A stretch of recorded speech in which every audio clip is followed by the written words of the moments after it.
오늘 본문을 보니까요, 예수님께서는 유월절을 맞이하기 위해서 예루살렘으로 가셨습니다. 그런데 이번 예루살렘 방문은 다른 때보다도 훨씬 특별한 시간이었어요. 왜냐? 이번 유월절에 예수님께서는 사람들에게 잡히시고 고발을 당하시고 십자가형을 받으셔서 고난 속에 죽임을 당할 것이기 때문입니다. 그런데 또 하나 이번 방문이 특별한 이유가 있습니다. 얼마 전 예수님께서 죽은 나사로를 살리셨다는 소문이 온 동네에 퍼지면서 사람들이 예수가 예루살렘에 온다라는 그 소문을 퍼뜨리면서 예수님을 맞이하기 위해서 많은 사람들이 모였어요. 그리고 그들이 예수님을 만나니까요, 종려나무 가지를 흔들고 자기들의 겉옷을 바닥에 깔면서 예수님을 맞이합니다. 그런데 오늘은 이처럼 예수님을 맞이하는 사람들, 또 그 주변에서 그것을 바라보는 사람들을 통해 우리가 반드시 피해야 할 이 삶의 모습들이 담겨 있어요. 그게 뭔지 함께 살펴보기 원합니다. 첫 번째는 확신과 맹신을 착각하는 모습입니다. 오늘 예수님의 예루살렘 방문이 특별해진 이유 중에 하나는 바로 이 사람들의 환영 때문이었어요. 열렬히 환영했습니다. 그렇게 사람들이 예수님의 성대하게 환영한 이유는요, 자신들이 예수님을 완전히 믿고 있다고 확신했기 때문이에요. 종려나무 가지를 흔들면서 그 겉옷까지 벗었을 때는 대단한 확신이 있는 거거든요. 사실 여러분 많이 들어보셨지만 그들이 예수님을 그렇게 맞이한 데는 이유가 있습니다. 이 종려나무 가지를 흔든다는 것은 곧 이 개선 장군 혹은 왕을 맞이하는 모습이거든요. 예수님이 자기들의 왕이 되기를 바랬던 거예요. 지금 저 예루살렘에 들어가셔서 그 즉시 이 군대를 모아가지고 이스라엘을 다스리고 또 이스라엘을 통치하는 그 힘으로 로마를 물리치고 이스라엘의 독립을 가져올 그런 새로운 왕을 꿈꿨던 겁니다. 다시 말해 그 사람들이 예수님을 환영했던 것은요, 하나님의 뜻이 이루어지길, 그 놀라운 십자가의 구원이 이루어지길 소망하는 믿음에 산 것이 아니고 내 꿈이 이루어지길 원했던 거예요. 이 지긋지긋한 로마의 지배로부터 벗어나는 그 꿈이 예수님을 통해 이루어지길 원했던 겁니다. 근데 그들은 그걸 뭐라고 말하냐? 그걸 믿음이라는 거예요. 확신이라는 거예요. 근데 여러분, 그러한 믿음이나 확신은 사실 진짜 믿음이 아니고 맹신에 불과합니다. 맹신이란 무엇입니까? 그것은 앞뒤 덮어놓고 믿는 거예요. 무엇이 옳은지 그런지 따져보지 않고요. 야, 그거 상관없어요. 그냥 믿어버려. 이게 맹신이에요. 그럼 왜 맹신을 하느냐? 고민하면 머리 아프거든요. 이미 내 마음속에는 분명한 꿈이 있고 소망이 있는데 그것이 하나님의 뜻이 아닌데 무슨 상관이 있겠습니까? 내 뜻만 이루어지면 되는 거예요. 그래서 사람들이 때로는 그 믿음과 확신을 가지고 주님의 뜻을 이루려고 보는 것이 아니고 자기의 뜻을 바라보다가 맹신에 빠지고 마는 거예요. 여러분 한번 생각해 보시기 바랍니다. 하나님이 이 땅에서 놀라운 역사를 이루신다면 그것은 하나님의 뜻을 이루기 위해서입니까? 아니면 우리의 뜻을 이루어지기 위해서입니까? 물론 우리 마음속에는 그래도 제 뜻도 좀 이루어주시죠 라는 소망이 있죠. 할렐루야. 네, 그게 나쁘다는 건 아니에요. 그런데 둘 중에 하나만 택해야 한다면 우리는 뭘 택해야 되겠어요? 이건 우린 너무 분명한 답을 알고 있습니다. 하나님의 뜻이 이루어져야 사실은 나의 소망도 아름다움 속에 이루어진다는 사실을 알고 있어요. 근데 문제는 뭐냐? 그런 방법은 알고 있는데 우리가 삶을 살아가다 보면 그러한 믿음의 자세보단 때로는 내 욕심이 앞서는 이 맹신이 나타날 때가 있다는 겁니다. 한 마을에 노부부가 살고 있었는데요. 가진 것이 별로 없었습니다. 그런데도 이 부부는 이웃들과 참 좋은 관계를 맺으면서 어려운 사람이 있으면 자기들의 것을 아낌없이 나눠주는 사람이었어요. 근데 어느 날 크리스마스가 가까운 날 이 부부가 잠이 들었는데 그 두 부부의 꿈속에 동시에 예수님이 나타나셨습니다. 그러더니 이번 크리스마스에는 그 집을 방문해서 저녁 식사를 하시겠다는 거예요. 자면서 깬 부부가요, 서로 꿈 얘기를 하다 보니까 똑같은 꿈을 꾸는 거예요. 그럼 이거는 뭘 뜻하죠? 야, 이건 진짜 주님의 계시다. 예수님께서 이번 크리스마스에 반드시 우리 집에 오시겠구나. 그렇게 이 두 부부가 서로 기뻐하면서요, 손꼽아 크리스마스를 기다리는 거죠. 주님이 우리 집에 오신다는데 뭘 못하겠습니까? 이 크리스마스 날 되니까요, 아침 일찍 일어나가지고 온 집안 다 치우고 10년 묵은 때 20년 묵은 때 다 빡빡 벗기고요. 그리고 있는 솜씨 없는 솜씨 다 버려가지고 음식을 만드는 거죠. 예수님이 뭘 좋아하실까? 짜장면 좋아하시나? 탕수육 좋아하시나? 할 줄 아는 건 다 만드는 거예요. 그렇게 하루 낮을 다 보냈는데 이제 해가 뉘엿뉘엿지면서 저녁 시간이 다가옵니다. 그럼 이제 누가 오시죠? 예수님이 오시는 거예요. 예수님을 기다리고 있는데 똑똑 누가 문을 두드립니다. 아유, 예수님 오셨나 보다. 문을 덜컥 열었는데 웬 깨재재한 거린이 서 있는 거예요. 제가 며칠 동안 밥을 못 먹어서 너무 배가 고픕니다. 한 끼만 좀 먹을 수 없을까요? 어떻게 했을까요? 이보셔, 지금 귀한 손님 오는데 무슨 소리요? 할 법도 한데 이분들이 성품이 너무 좋아가지고 얼른 들어오세요. 그러더니 예수님 드리려고 만든 그 식사를 조금을 이렇게 띄어가지고 이 거린을 대접했어요. 그 음식을 다 먹으니까 죄송한데 오늘 밤 저희 집에 아주 귀한 손님이 오십니다. 제가 다음에 또 오시면 더 후하게 대접해 드릴 테니까 오늘은 좀 이만 돌아가 주시죠 해서 이렇게 보낸 거예요. 조금 더 기다리다 보니까 또 똑똑 문을 두드립니다. 이번엔 진짜 예수님 오셨나 보다. 문을 덜컥 열었는데 가난하기를 안고 있는 어떤 젊은 여인이 서 있는 거예요. 제 남편이 일찍 죽어가지고 가진 것도 없이 아이가 쫄쫄 굶고 있습니다. 먹을 건 좀 주세요. 이번에도 어떻게 했을까요? 얼른 들어오세요 하고 아이를 깨끗이 씻겨주고 그 부인에게도 먹을 걸 또 나눠줬어요. 나눠주는 건 좋은데 가슴 한편에서는 조금씩 걱정이 됩니다. 왜요? 예수님 주려고 열심히 만들었는데 조금씩 줄어드는 거예요. 예수님 오셨는데 찬밥 먹이면 어떡하나 걱정이 되죠. 그래가지고 이 젊은 여인도 아기와 함께 잘 먹이고 오늘 또 귀한 손님이 오셔서 제가 더 대접할 게 없습니다. 그리고 또 돌려보냈어요. 근데 그 여인이 가고 났더니 이미 밤이 깊어가지고 저녁 시간이 다 지나버린 거예요. 예수님 많이 늦으시네. 길을 잃으셨나? 아무리 기다려도 예수님이 오시지 않습니다. 그랬더니 어떤 생각했냐? 우리가 꿈을 잘못 꿨나 보다. 우리가 착각했나 보다. 그리고 잠이 들었어요. 두 부부 같이. 근데 그날 밤 꿈속에 또 예수님이 나타나셨습니다. 그랬더니 뭐라 그럴까요 이제?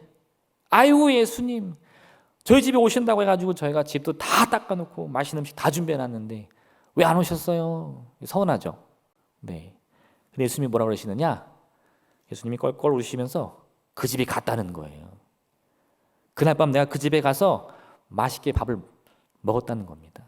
너무 이게 놀라가지고 저희가 언제 예수님을 대접했나요? 그랬더니 그날 밤 찾아온 그 거린의 모습으로 또 그 아이를 안고 온 과부의 모습으로 예수님이 그 집에 갔는데 이 부부가 한 번도 예수님을 거부하지 않고 다 식사 대접을 잘 해줬다는 거예요. 그렇게 잠이 깼습니다. 사실 제가 이 이야기를 언제 들었는지 기억이 잘 안 나요. 근데 언제 어떻게 들었는지는 모르겠는데 그 이야기의 흐름이나 그 내용이 정확히 기억이 나요. 딱 한 번 들었는데. 왜? 그때 듣고 제가 이 이야기의 그 내용이 머릿속에 쏙 들어왔어요. 물론 이 이야기 속에서 우리가 많은 메시지를 꺼낼 수 있는데 오늘 제가 하나에 집중하고 싶습니다. 뭐냐? 처음에 이 노부부가요. 예수님이 오신다는 그 말을 들었을 때 너무 행복했습니다. 너무 기뻤어요. 근데 그 기대감이 실망으로 바뀝니다. 왜 그랬죠? 자신들이 기대했던 모습의 예수님이 안 나타나셨기 때문이에요. 분명 주님은 그 집에 가셨는데 그 부부는 그 사실을 몰랐어요. 왜냐? 자신들이 기대했던 예수님의 모습이 있었기 때문이에요. 어떤 모습일까요? 하얀 원피스를 이렇게 입으시고 이렇게 빨간색 두루마리를 이렇게 걸치시고 수염 덥수룩한 키는 180이 넘는 장신의 멋진 예수님이 오셔야 해요. 그죠? 근데 왜 거린이 냄새나는 거린이 오든가 갓난 아이를 안고 있는 과부가 오니까 예수님이 아니겠거니 했던 거죠. 만약 그 노부부가요 그 순간에 자신들의 기대를 내려놓고 예수님에 대한 확신, 우리 예수님 반드시 오신다 말씀하셨으니까 어떤 모습이라도 오신다 라고 조금만 더 기대감을 크게 가졌더라면 아마 그 시간은 조금 더 행복하지 않았을까, 저는 그렇게 생각해 봅니다.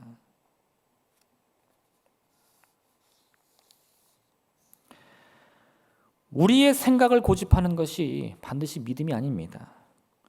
확신이 아니에요. 내가 굳건히 내 생각을 붙잡고 있다고 해서요 그게 확신이 되는 게 아니에요. 자칫 잘못하면요 우리의 생각 속에 내 욕심이 들어가면서 그 믿음이 확신이 아니라 맹신이 되는 경우가 너무나 많다는 겁니다. 여러분, 믿음이라는 거는요 말 그대로 아무런 의심도 없이 모든 게 다 막 믿어지는 것 같아, 나 이게 확실한 것 같아, 이런 믿음 별로 없어요. 사실 진정한 믿음이라는 것은 그 마음속에 여전히 이 의심의 덩어리들이 남아 있습니다. 그래서 내가 믿는 것 같은데, 내가 정말 주님의 말씀을 내 마음에 담은 것 같은데 그 순간에도 끊임없이 나를 공격하는 이 의심의 목소리가 들리는 거예요. 그런데 그런 그 의심의 소리에도 불구하고 그 의심과 싸우면서 한 걸음 한 걸음 나아가는 게 사실 그게 진짜 믿음이에요. 그래서 우리가요, 사실 내 마음속에 모든 의심이 사라지는 순간은 믿음의 확신에 서는 순간이 아니고요, 혹여나 내가 내 욕심 때문에 맹신에 빠진 위기의 순간은 아닌지 되돌아봐야 됩니다. 지금 이 이스라엘 백성들이요, 예수를 만나자마자 난리가 났습니다. 뭐 주변에는 종려나무까지 다 꺾었어요. 그것도 모자라가지고 자기들의 겉옷을 다 벗어 던집니다. 그리고 주님이 빨리 예루살렘에 들어가셨으면 좋겠는 거예요. 왜요? 그럼 내 꿈이 이루어지니까. 근데 그건 뭐죠? 그건 믿음이 아니고 맹신이에요. 지금 예수님은 그 사람들을 위해서 로마와 싸우게 오신 게 아닙니다. 하나님의 뜻대로 십자가에서 죽으시려고 오시는 거예요. 나중에 사람들이 그 사실을 알지 어떻게 됐나요? 태도를 180도 바꾸는 거죠. 이런 거짓말쟁이, 이런 거짓 선지자, 돌을 던지고 침을 뱉는 거예요. 왜요? 내 확신이 맹신이라는 사실은 깨닫지 못하고요, 예수님이 자기들의 기대에 부응하지 못했다고 생각하니까 나는 잘못이 없고 예수님이 잘못한 거예요, 예수님이 실패한 거예요, 예수님이 거짓말하는 거예요, 이렇게 생각한다는 겁니다. 참 아이러니하게도요, 우리가 생각하는 이 종료주일의 아름다운 모습은 이 어리석은 사람들의 맹신 덕분에 가능했던 겁니다. 근데 그게 무슨 효과가 있었나요? 아무 소용이 없었습니다. 주님은 여전히 묵묵히 십자가 고난의 길을 가실 뿐이었던 거예요. 우리가 그 길에 동참하기 위해서는요, 종려나무 가지를 흔들 게 아니라 주님의 말씀을 따를 수 있는 참된 믿음을 가져야 할 줄로 믿습니다. 사실 주님이 타신 거는 낙이 새끼거든요. 거기에 이미 예수님의 뜻이 다 담겨 있었어요. 개선장군처럼 멋진 왕처럼 백마 타고 가시는 그리스도가 아니고요, 초라하게 겸손하게 낙의 새끼를 타시는 주님을 바라보면서 저게 십자가의 길이구나, 저게 내가 가야 할 길이구나, 그걸 깨달아야 했던 겁니다. 우리는 이 맹신의 자세를 피해야 할 줄로 믿습니다. 믿음의 자세를 가져야 할 줄로 믿습니다. 이 화려한 종려나무 가지가 아니라 예수님의 이 낙의 새끼에 집중하는 믿음을 가지시기를 주님의 이름으로 부탁드립니다. 두 번째는요, 여러분, 남을 기준으로 삶을 사는 모습들이 있어요. 무슨 뜻이냐? 예수님을 향한 믿음의 그 방향이 어긋나면 맹신하는 건 우리가 방금 살펴봤습니다. 그런데 이런 위험을 알게 되면 우리가 어떤 선택을 하게 되느냐? 믿음과 맹신이 뭔지를 잘 구분을 못 하겠어요. 내가 정말 믿는 건지, 아니면 맹신하는 건지, 아니면 내가 믿긴 믿는 건지 너무 헷갈립니다. 그러다 보면 어떻게 되느냐? 생각을 멈추고요, 다른 사람의 말에 귀를 기울이기 시작합니다. 고민을 안 하는 거예요. 괴로우니까. 그래서 다른 사람이 뭐라고 말하나, 저 사람이 말한 거 쫓아가야지, 그렇게 다른 사람의 기준을 내 기준 삼아 그냥 따라가기 시작한다는 겁니다. 예수님께서 죽었던 나사로를 다시 살리셨습니다. 그리고 그 소문이 삽시간에 퍼졌죠. 사람들이요, 그게 진짜인지 가짜인지 헷갈리기 시작했어요. 그런데 점점 그 목격자와 증인들이 많이 나타나니까, 야, 그게 진짜인가 보다, 예수님은 죽은 자도 살리나 보다, 이렇게 생각이 들면서 예수님이 예루살렘에 오신다는 그 소식을 듣고 그걸 축하하기 위해서 이 놀라운 사건이 벌어졌습니다. 저 멀리서 예수님이 오시는 거예요. 그런데 나귀 새끼를 타시더니 계속 걸어오십니다. 사람들이요, 와, 예수다. 그래서 어떻게 해요? 난리가 났겠죠. 환영의 파들이 점점 더 모입니다. 왜 그래, 왜 그래? 야, 누가 왔어? 예수래. 죽은 나사로 살린 바로 그 예수래. 흥분을 하고요, 사람들이 그걸 막 감추지 못하니까 표현을 하는 거예요. 막 손을 흔들고. 사실 제가 이 중고등학교 때 사춘기를 좀 조용히 보냈어요. 할렐루야. 네, 제가 범생 중에 범생 아니겠습니까? 네. 왜 그런지 모르겠는데 제가 그때 노래에 너무 관심이 없어가지고. 그런데 제가 깜짝 놀란 게 있어요.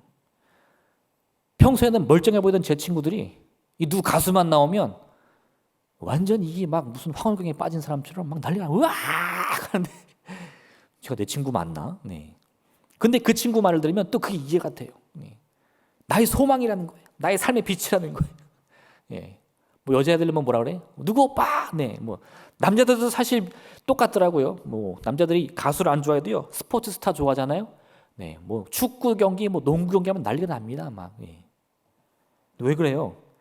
그 사람에 대한 이 마음에 이 감동이 있는 거예요. 그 얼굴만 봐도요, 막 마음이 두근두근해가지고 참을 수가 없어요. 막 터질 것 같으니까 소리라도 지르는 거죠. 근데 사실 지금 예수님을 향해서 사람들이 그런 반응을 보이는 겁니다. 예수님 이러면서. 그런데 여러분, 거기에 모인 그 수많은 인파들 중에 예수님을 그리스도로 실제 고백할 수 있었던 그 믿음을 가진 사람은 몇 명이나 됐을까요? 예수님이요, 병자를 치료하시고 복음을 전하시면서 정말 이 땅 가운데 하나님의 뜻을 이루는 분이다 라고 믿었던 사람이 얼마나 됐을까요? 아마 대부분의 사람들은요, 모르긴 몰라도 저 사람이 누구래? 야, 모르면 말도 마라. 저분 대단한 분이야. 하나님의 이름으로 질병 쫓아내고 죽은 사람도 살려낸 사람이야. 오, 그래? 대단하네. 나도 모르겠다. 네. 실제로 중국에서요, 어떤 사람들이 마스크를 쓰고 선글라스를 낀 다음에 왠지 사람들의 이 시선을 의식하면서 몰래 카메라를 한 적이 있어요. 중국에 사람들이 워낙 많잖아요.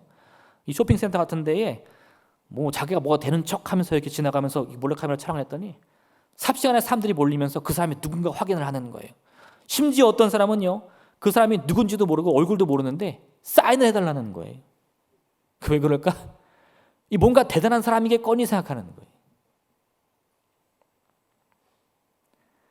참 놀랍게도요, 아마 그 시간 거기에 모인 사람들도 이런 수많은 사람들이 있었을 것입니다. 나중에 예수님이 이 로마의 총독 빌라도에게 끌려가서 이 신문을 받는데 빌라도는 예수님에 대한 죄목을 찾지 못해요. 그래서 유대인들에게 이렇게 묻습니다. 너희가 명절 때에는 죄수한 사람을 놓아주는 전례가 있는데 지금 사형을 당할 사람이 둘이 있다. 하나는 바라바고 하나는 예수인데 너희 누구를 놓아주길 원하느냐? 사람들이 뭐라고 외쳤죠? 성경에 보면 이렇게 말씀하고 있는데 대제사장들과 장로들이 무리를 권하여 바라바를 달라 하게 하고 예수를 죽이자 하게 하였더니, 우리는 유대인들이 바라바를 살려달라 하고 예수를 십자가에 못 박아라 라고 말한 걸로 이해하고 있는데 그 일이 어떻게 이루어졌느냐?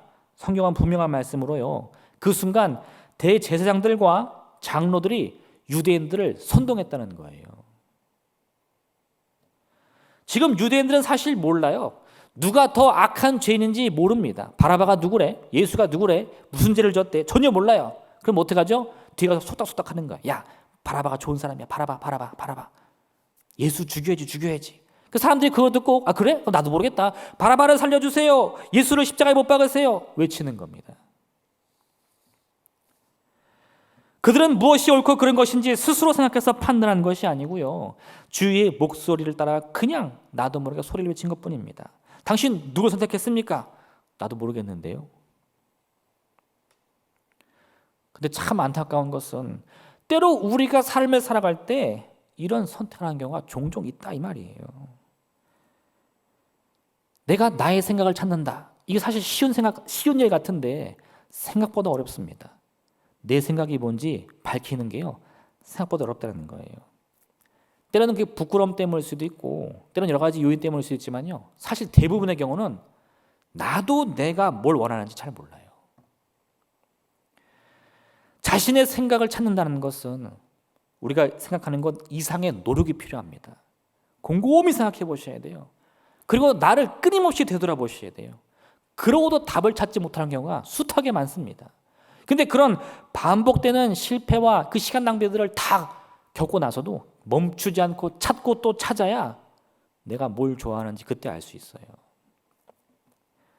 제가 인터넷에서 한 황당한 얘기를 들었는데 어떤 중견회사에 취업한 사람이 자기 이야기를 좀 글을 썼더라고요. 이 사람이 젊은 날에 열심히 노력해가지고 생애 첫 취업을 했는데 그 회사에서 얼마 못 버티고 퇴사했다는 거예요. 근데 그 사연이 왜 그러느냐? 처음에는 자기도요, 첫 직장 생활이니까 열정을 가지고 일했습니다. 덕분에 실력도 많이 늘어나고 주변에 많이 인정도 받았어요. 그래서 일하는 데는 아무 문제가 없었어요. 그런데 엉뚱한 곳에서 문제가 터졌습니다. 작년에 코로나가 터졌잖아요. 그러다 보니까 같이 일을 하다가 밥을 먹으러 나갈 수가 없게 되는 거예요. 그러니까 자연스럽게 그 회사 동료들끼리 점심을 배달시켜 먹는 거죠. 오늘 뭐 먹을까? 뭐 드시죠?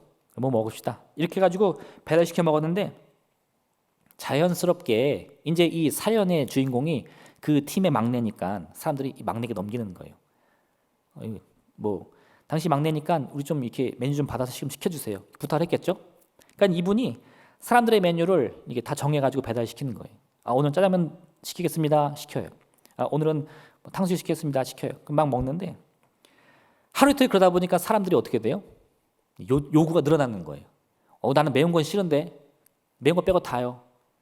난 뜨거운 건 싫은데 뜨거운 거 빼고 아무거나. 네. 말은 아무거나인데 아무거나가 아니에요. 하루는 이분이요. 그런 고민하다가 자기가 좋아하는 낙지볶음을 시켰대요. 낙지볶음이 왔습니다. 와, 낙지볶음이나 먹는데 그 팀장의 가장 높은 부장님이 매운 걸 싫어해. 이거 누가 시킨 겁니까? 이 부장님 우리 막내가 시켰는데요. 그날 이후에요. 이분이 메뉴 고르는데 너무 스트레스를 많이 받게 되는 거예요. 나중에 그것이 정말 견딜 수 없는 스트레스가 돼가지고 결국 메뉴를 못 골라서 회사를 그만뒀다는 거예요. 근데 제가 그 얘기를 듣고 왜 황당했느냐? 그 이유가 황당해서 그런 것이 아니고요. 그 사람들, 회사 일을 위해서는 모든 열정을 다하는 그 사람들이요. 자기 점심 메뉴를 고르는 데는 아무 노력도 하지 않았다는 것에 너무 놀랐습니다. 그 별거 아닌 것 같죠? 아니 여러분, 한번 모임 때 메뉴 한번 정해보세요. 그게 얼마나 어려운지. 그거는 당해본 사람만 알아요. 뭐 드실래요? 아무거나 먹읍시다. 그래요, 좀 오늘 칼국수 먹겠습니다. 난 뜨거운 건 싫은데.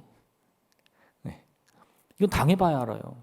근데 왜 그 사람들은 그걸 가벼운 일로 여겼느냐? 그 고민의 무게가 뭔지를 스스로 책임져 본 적이 없기 때문에 그래요. 상대방이 느끼는 이 고민, 답을 찾아가는 그 여정에 그 고민의 깊이를, 그 무게를 누구도 몰랐기 때문에 그렇다는 겁니다.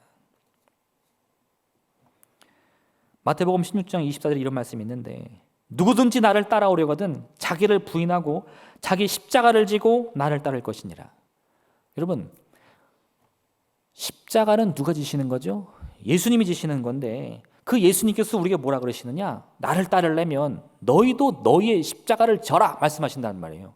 처음에 제가 이 말씀 이해가 안 갔어요. 아니, 내 십자가는 주님이 대신 져주셨는데 또 무슨 십자가가 남았지? 근데 제가 요즘에 이 말씀이 어떻게 다가오느냐? 제가 십자가를 질 수 있을까요? 없을까요? 저는 질 수 없어요. 제가 뭐간데 십자가를 감당할 수 있겠습니까? 그럼 나는 사실 십자가를 감당할 필요가 없거든요. 근데 왜 주님께서 나에게 나의 십자가를 감당하라 말씀하시느냐? 그 십자가를 지고 주님처럼 구원의 역사를 일어나는 게 아니라 주님이 나를 대신해 지신 그 십자가가 얼마나 무거운지 느껴봐야 된다는 거예요. 그래야 주님이 나를 위해 지신 십자가가 어떤 의미인지를 깨달을 수 있기 때문이라는 겁니다. 점심 메뉴 고르는 거요. 그거 십자가일 수 있어요. 자기 십자가입니다. 자기가 감당할 수 있으면 다른 사람도 행복할 수 있어요. 내가 그 십자가를 지지 않으면 다른 사람이 그 십자가를 대신 짊어져야 되는 거예요. 다른 사람의 생각을 따른다는 것은 사실 이런 겁니다. 나는 책임지지 않겠다는 거죠. 책임을 져본 적도 없다는 거예요. 알아서 한번 해봐. 잘해봐. 그 말 한마디에 들어있는 이 십자가를 회피하는 우리의 이기심과 나태함이 있다는 것을 우리는 꼭 기억해야 돼요. 주님을 따르기 위해서는요, 아주 사소한 것일지라도 내가 결정하고 내가 책임질 용기를 가져야 됩니다. 할렐루야. 할렐루야. 네. 내일 이제 점심 드실 때 누가 물어볼 거예요. 뭐 드실래요? 그럼 뭐라고 하시겠어요? 아무거나요? 네, 절대 안 됩니다. 할렐루야. 네. 여러분이 끝까지 드실 수 있는 메뉴를 한번 고민해 보세요. 만약에 유대의 무리들이요, 이러한 이 작은 깨달음이 더 있었다면요, 그들은 이 대제사장과 이 장로들의 이 선동에 쉽게 넘어가지 않았을 거예요. 바라바를 살리라. 왜요? 바라바는 죄인이에요. 바라바는 살인자예요. 내가 예수님은 무슨 죄를 졌다는 얘기 들어본 적이 없어요. 얼마 전에 우리는 예수님을 환영했단 말이에요. 근데 왜 그런 생각을 하지 않았느냐? 십자가를 져본 적이 없어요. 그 무게를 감당해 본 적이 없어요. 그 무게가 얼마나 무거운지 모릅니다. 그러니 남이 시키면 그냥 하는 거죠. 우리가 피해야 할 두 번째 삶의 자세가 이겁니다. 여러분, 고민이 되더라도요, 그 십자가가 무겁게 느껴지더라도 내 건 내가 한번 져보는 거예요. 물론 넘어질 겁니다. 물론 실패할 거예요. 왜냐? 우리는 사실 십자가를 감당할 능력이 전혀 없거든요. 그때서야 깨닫는 거죠. 아, 내가 이걸 감당할 능력이 없구나. 그래서 예수님이 대신 짊어져 주신 거구나. 그때서야 우리는요, 이 십자가의 은혜가 얼마나 큰 건지를 내가 내 입으로 고백할 수 있어요. 누가 물어보는 게 아닙니다. 당신 예수 믿어? 믿는 것 같은데요. 이런 대답이 아니고요. 정말 마음으로 우러나는 고백. 내가 그 십자가를 지어봤는데 너무나 무겁고 힘이 들었거든요. 근데 그게 예수님의 은혜로 한 번에 해결됐어요. 나는 그 구원의 은혜를 믿습니다. 이런 놀라운 고백이 여러분의 삶을 통해 나타나시기를 주님의 이름으로 부탁드립니다. 마지막 세 번째, 우리가 또 피해야 할 삶의 모습 중에 하나가 뭐냐? 다른 사람의 약함을 이용하는 자세예요. 우리가 피해야 할 가장 최악의 모습에 저는 확신합니다. 뭐냐? 나의 능력을 이용해서요, 나보다 못한 사람들을 이용하는 거예요. 선동하는 거예요. 방금 말씀드린 것처럼 오늘 대제사장들과 바리새인들은요, 자기들의 모습을 직접 드러내지 않고 예수님을 죽일 계획을 꾸밉니다. 그게 뭔가요? 사람들 선동하는 거죠.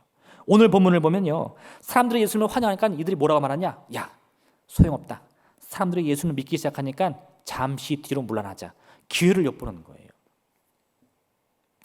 사람들이 예수님을 환영하면 뭔가 이유가 있지 않을까요? 아무리 그 사람들이 무지하고 못 배운 사람이라 할지라도 그 사람들이 예수님의 이름을 외친다면 거긴 이유가 있지 않을까요? 그걸 알아봐야죠. 근데 그 사람들은요, 그런 생각하지 않아요. 지금은 때가 아니다.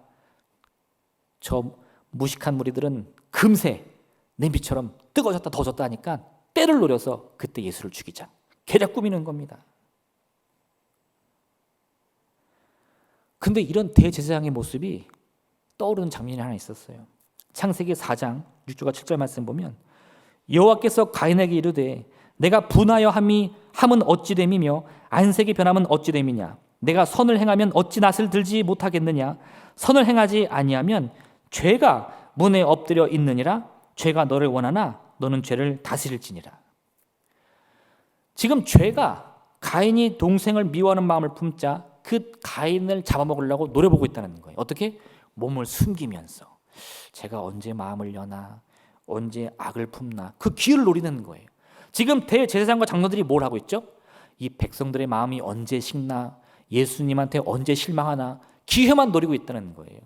지금 자기들이 똑똑하다고 해서 자기들이 권세가 있다고 해서 힘없고 무지한 백성들을 이용하려고 하는 이 제사장들과 장로들의 행태는요, 가인을 집어삼켰던 죄의 모습과 똑같은 겁니다. 우리 이건 반드시 피해야 돼요. 우리는 예수님을 배신한 사람을 가룟유다라고 기억합니다. 예수님께 십자가형을 내린 사람을 본디오 빌라도라고 기억합니다. 그래서 이 가룟유다 하면 뭐가 떠오르죠? 배신자. 또 본디오 빌라도는요, 공교롭게 또 사도신경에 나와요. 십자가에 못 박은 사람. 어디에서도요, 대제사장들이나 바리새인이나 사두개인들의 이름을 찾을 수가 없습니다. 왜 그랬을까요? 그들은 숨었기 때문입니다. 숨어서 다른 사람들을 조종했기 때문이에요. 그럼 그들이 이긴 걸까요? 이미 성경은요, 여러 차례 예수님을 죽인 그 당사자들이 유대의 종교 지도자라는 것을 밝히고 있습니다. 비록 그들은 겉으로 드러나지 않았지만 그건 사람의 시각일 뿐 중심을 보시는 하나님의 모습은, 하나님의 눈빛은 결코 피할 수가 없는 거예요. 우리가 힘이 있을 때, 권세가 있을 때 사람들을 움직일 수 있습니다. 조종할 수 있어요. 우리의 명령으로 움직일 수 있겠죠? 근데 여러분, 그건 우리가 바라보는 세상의 규칙일 뿐이에요. 그 돌아가는 모든 중심 속에 있는 그 사람을 조종하는 그 권세와 지혜를 하나님은 바라보고 계십니다. 날 때부터 맹인이었던 사람이 예수님께부터 치료를 받았어요. 근데 그날이 안식일이었습니다. 바리새인들이 그것을 문제 삼으면서 이 치료받은 이 맹인의 가족들을 찾아가가지고 협박을 하는 거예요. 너는 예수를 그리스도라 고백하느냐? 그리스도로 고백하는 모든 사람들은 우리 유대 공동체에서 쫓겨날 줄 알아라. 이 부모가 무서워가지고 대답을 못합니다. 아유, 그런 말 마세요. 우리 아들은 장성한 아들이니까 우리한테 묻지 말고 다 큰 아들한테 직접 물어보세요. 말을 한번 잘못했다가는 쫓겨날 것 같으니까 무서워서 말을 못하겠다는 거예요. 근데 그 아들은요, 그들에게 말합니다. 내가 아무것도 모르는 무지한 사람이지만 창세예로 맹인의 눈을 뜨게 했다는 사람을 본 적이 없습니다. 근데 그가 내 눈을 뜨게 했으니 그가 하나님의 아들이 아니면 누가 도대체 그리스도입니까? 바리새인들 되묻는 겁니다.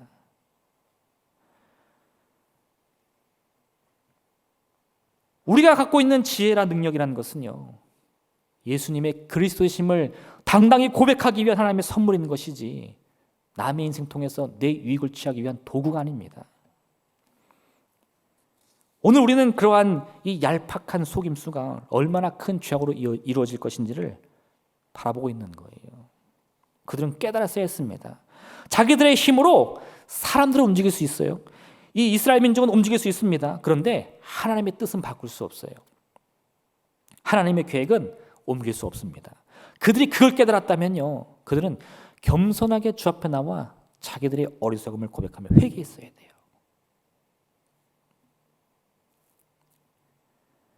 하나님께서 말하시는 선이라는 것은 꼭 반드시 내가 이 죄를 멀리하면 이루어지는 그런 것이 아닙니다.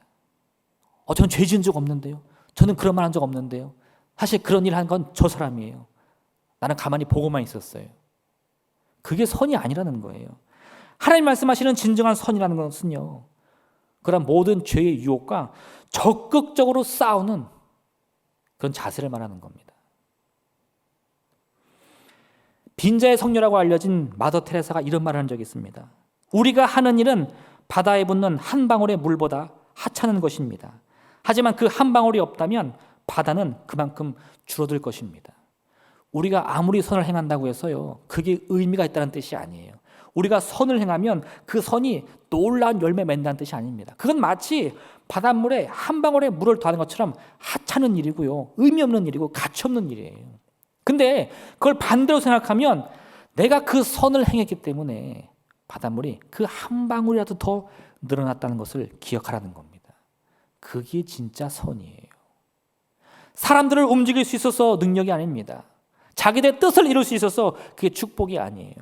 비록 바닷물에 한 방울의 물을 더하는 것 같은 하찮은 일일지라도 거기에 하나님의 뜻이 담겨있기 때문에 그게 참된 선이 될 수 있는 겁니다. 우리가 따라야 할 삶의 모습은 바로 이러한 것이에요. 모든 의심을 그냥 덮어놓고 맹신하는 것도 아니고요, 생각하지도 않고 남의 말에 귀를 기울이는 것도 아니고요, 내가 힘 있고 능력 있다고 해서 다른 사람 조종하는 것도 아닙니다. 한 방울의 물을 더하는 일일지언정 마다하지 않고 그 일을 위해 수많은 의심과 싸우고 악과 싸우고 유혹과 싸우는 일, 거기에 온 힘과 노력을 다하는 일, 그게 진짜 하나님이 우리에게 원하시는 나의 십자가를 지는 일임을 꼭 기억하시길 부탁드립니다. 우리는 틀릴 수도 있을 거예요. 아니, 여러분, 우리는 반드시 틀릴 겁니다. 아마 반드시 실패할 거예요. 그런데 그것이 이 바닷물에 한 방울의 물을 더하는 것처럼 내가 일을 왜 했나? 내가 이걸 왜 했나? 험한 생각이 드는 순간이라도요, 오늘 이 말씀 꼭 기억하시길 바랍니다. 우리의 그 노력 때문에 비록 한 방울이지만요, 이 바닷물이 늘어날 수 있는 거예요. 하나님의 나라가 확장될 수 있는 거예요. 그 한 방울의 하나님의 뜻이 우리의 삶을 통해 이루어질 수 있는 겁니다. 우리가 그 사실을 기억할 때 우리는요, 스스로 자만하지 않을 수 있어요. 스스로 교만하지 않을 수 있고, 또 반대로 절망하지 않을 수도 있습니다. 오늘 이 같은 삶의 자세를 통해서 우리를 넘어뜨리려고 하는 이 모든 죄의 유혹으로부터 벗어나 오직 하나님의 선으로 악을 이기고 하늘에서 이루어진 주님의 뜻이 우리의 삶 가운데, 이 땅 가운데 이루어지기를 소망하는 여러분 되시기를 주님의 이름으로 축원드립니다. 이 시간 함께 기도하기 원합니다. 오늘의 말씀 기억하시면서 하나님, 참으로 죄와 허물로 가득한 우리의 인생이지만 무의미함이 아니요, 절망이나 좌절이 아니요, 주님의 뜻을 이룰 수 있는 우리의 삶이 되게 도와주옵소서. 비록 그것이 바다에 한 방울의 물을 더하는 하찮은처럼 보일지라도 포기하지 않게 도와주시고 그리스도 예수 이름으로 능히 이루어 아버지께 영광 돌리는 삶이 되게 하여 주옵소서. 우리 주님의 이런 생명을 간절히 기도하겠습니다. 주여, 주여.